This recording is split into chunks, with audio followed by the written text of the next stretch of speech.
Assalamualaikum warahmatullahi wabarakatuh. Waalaikumsalam warahmatullahi wabarakatuh.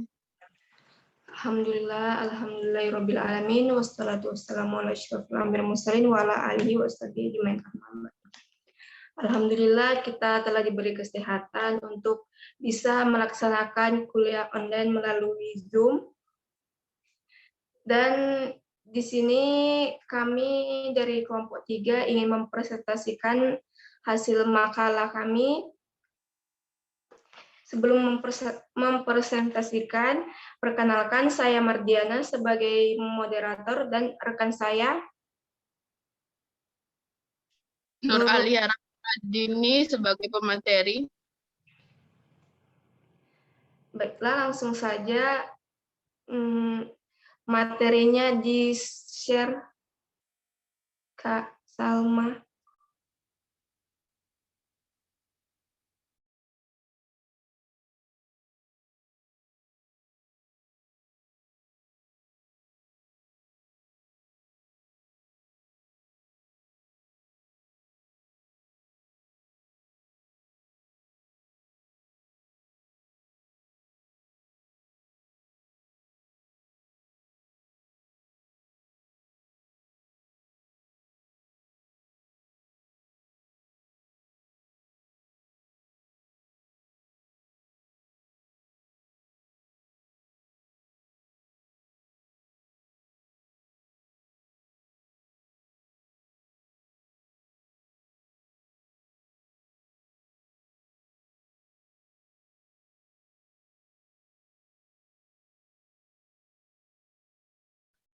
Silakan langsung saja.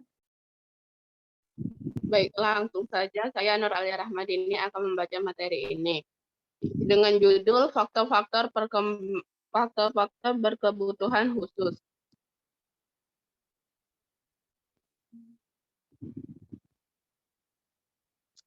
Lanjut, Kak.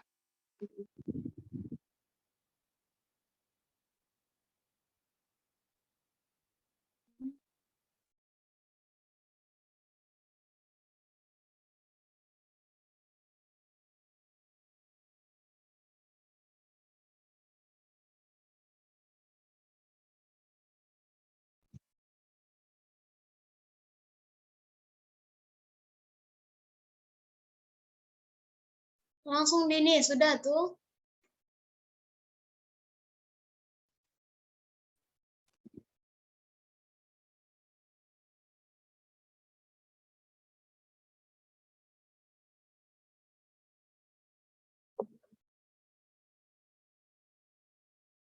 A. Pengertian anak berkebutuhan khusus. Anak berkebutuhan khusus adalah anak yang memerlukan penanganan khusus sehubungan dengan gangguan perkembangan dan kelainan yang dialami anak. Mereka yang digolongkan pada anak yang berkebutuhan khusus dapat dikelompokkan berdasarkan gangguan atau kelainan pada aspek seperti fisik motorik, kognitif, bahasa dan berbicara, pendengaran, penglihatan, sosial emosional. B. Faktor penyebab anak berkebutuhan khusus. Penyebab anak berkebutuhan khusus terjadi dalam beberapa periode kehidupan anak, yaitu 1.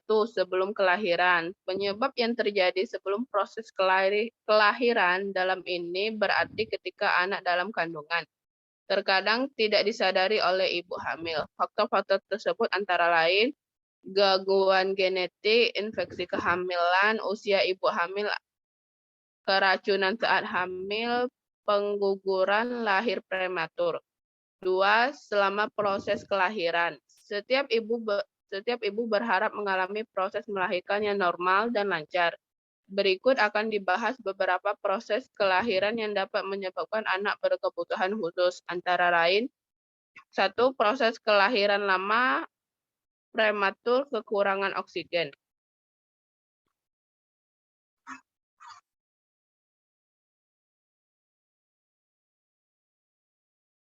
2. Selama proses kelahiran. Setiap ibu berharap mengalami proses melahirkan yang normal dan lancar. Berikut akan dibahas beberapa proses kelahiran yang dapat menyebabkan anak berkebutuhan khusus, antara lain proses kelahiran lama, prematur, kekurangan oksigen, kelahiran dengan alat bantu, kelahiran terlalu lama, atau kurang lebih dari 40 minggu. 4. Setelah kelahiran. Setelah proses kelahiran pun tidak otomatis bayi aman dari kelainan yang mengakibatkan nanti anak menjadi berkebutuhan khusus. Berikut beberapa hal yang menyebabkan anak berkebutuhan khusus tersebut, antara lain penyakit infeksi bakteri atau virus, kekurangan zat makan atau gizi atau nutrisi, kecelakaan, keracunan. C. Jenis-jenis anak berkebutuhan khusus. Setelah dilakukan beberapa deteksi tumbuh kembang di atas, orang tua mampu pendidik dapat mengetahui jenis berkebutuhan yang diperlukan anak. Ada beberapa kategori anak berkebutuhan khusus yang dapat diidentifikasi.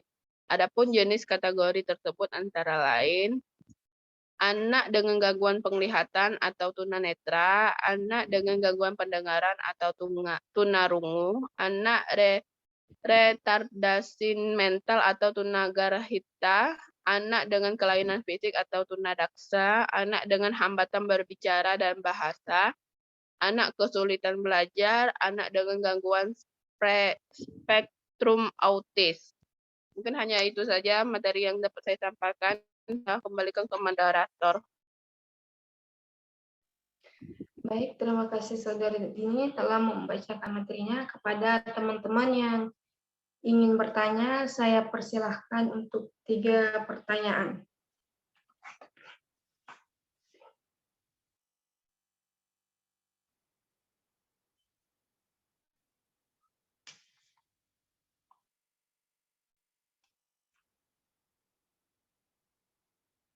Apakah di antara teman-teman yang lain ada yang ingin bertanya?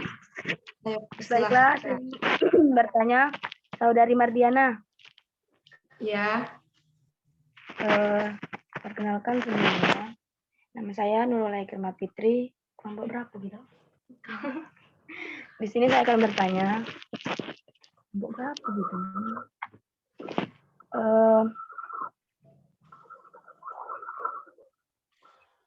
Berikan contoh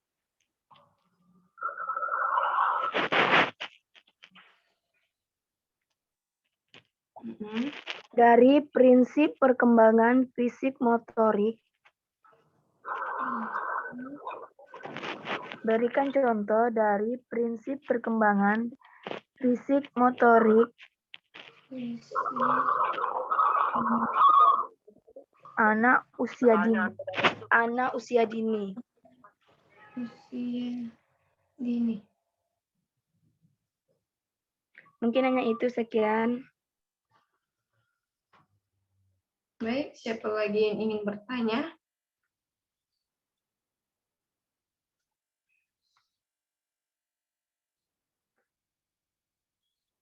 Dua pertanyaan lagi.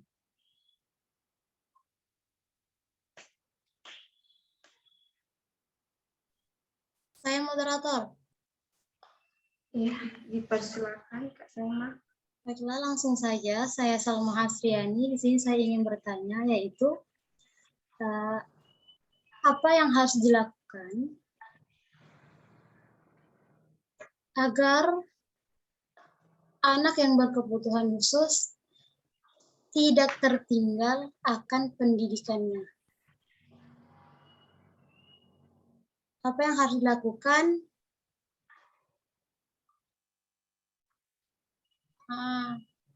anak yang berkebutuhan khusus agar tidak tertinggal akan kependidikannya?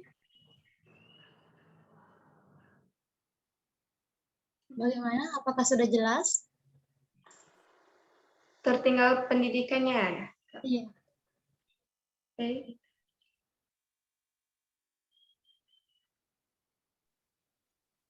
Izin bertanya, moderator. Silahkan. Baik. Assalamualaikum warahmatullahi wabarakatuh. Saya Nur Azizah 33 dari kelompok 9 ingin bertanya. Bagaimana cara guru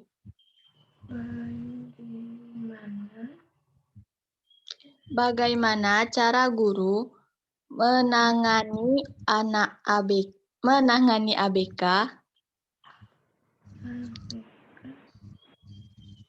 yang mengalami gangguan bahasa dan bicara?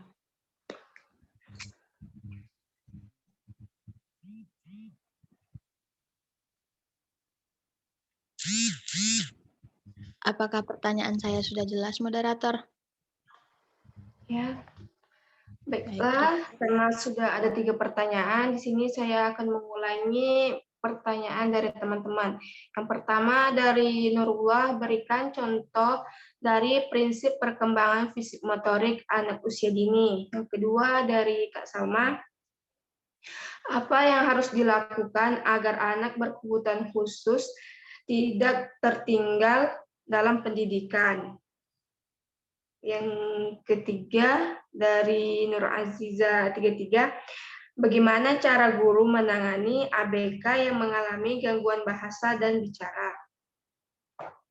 Baik, berikan kami waktu untuk mencari jawabannya. Saya kembalikan ke moderator kelompok 2. Baiklah, terima kasih kepada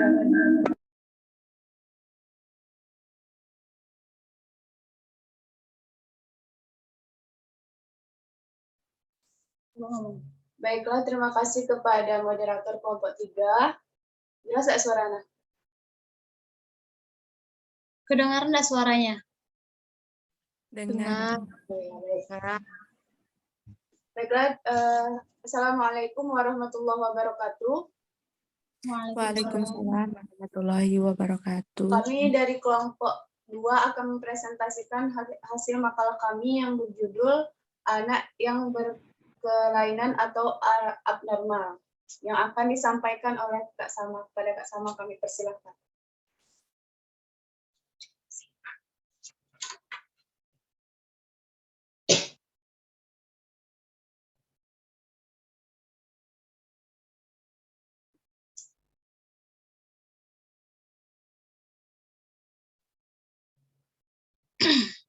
Bismillahirrahmanirrahim. Assalamualaikum warahmatullahi wabarakatuh. Waalaikumsalam warahmatullahi wabarakatuh. Oke, langsung saja di sini saya akan mempresentasikan makalah kami yang berjudul Anak berkebutuhan khusus, anak yang berkelainan atau abnormal.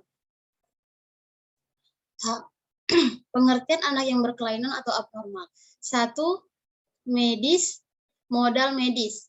Orang yang memiliki pandangan seperti ini, bila mendengar istilah kelainan perilaku akan cenderung melihat atau memandang anak yang mengalami kelainan sebagai anak yang jiwanya menderita, sakit, atau berpikiran bahwa anak yang diderita atau dialami anak dikaitkan dengan sakit fisik seperti para ahli medis. Maka para ahli menggunakan pendekatan ini melihat kelainan pada anak dengan berusaha mencari apa penyebabnya dan bagaimana penanganannya yang sesuai.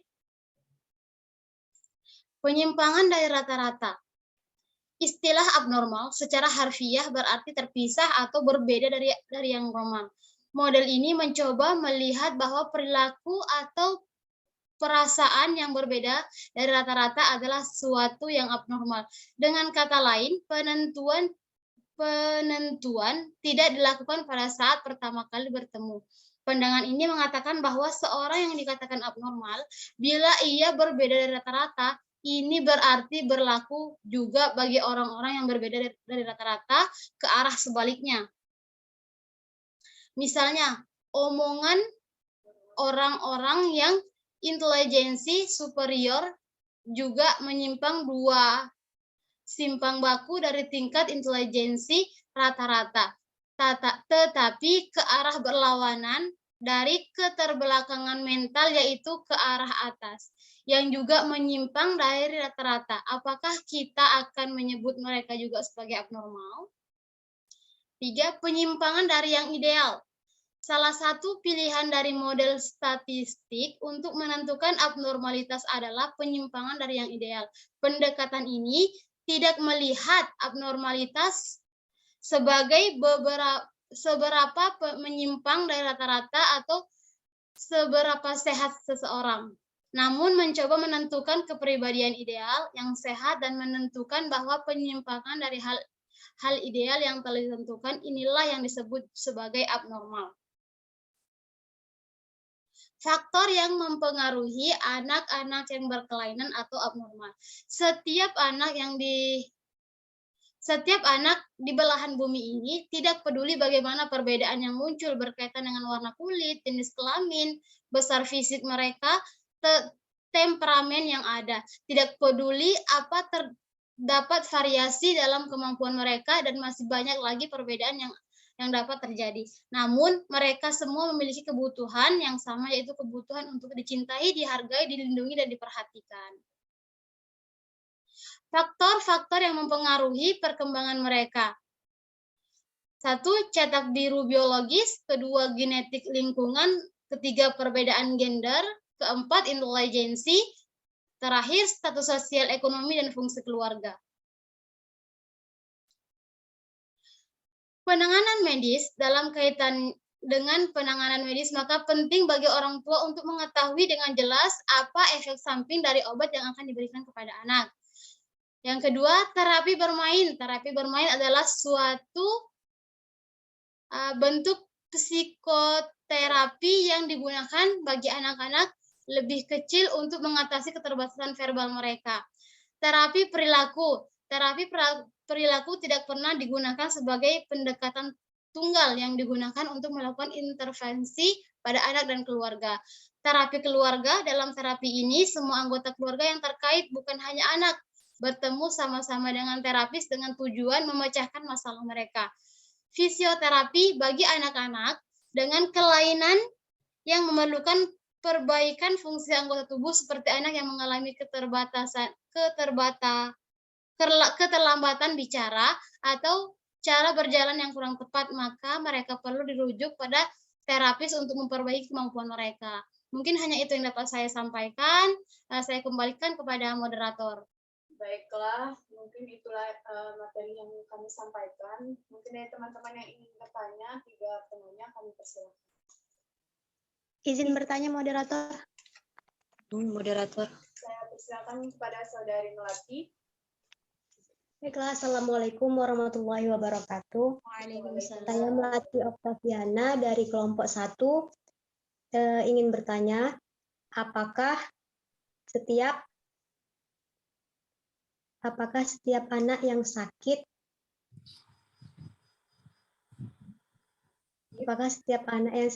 disebut abnormal? Tolong jelaskan. Baiklah, Terima kasih. Saudari Melati. Siapa yang ingin bertanya, saya persilakan. Saya izin bertanya, moderator. Saya silakan kepada Saudari Lisa Nirmala. Assalamualaikum warahmatullahi wabarakatuh. Waalaikumsalam. Saya Lisa Nirmala, saya ingin bertanya kepada kelompok Kak Salmah ya. Iya, sayang. Apa penyebab yang sering terjadi? Maksudnya itu faktor apa yang sering terjadi kepada anak? Gimana ya pertanyaannya tadi?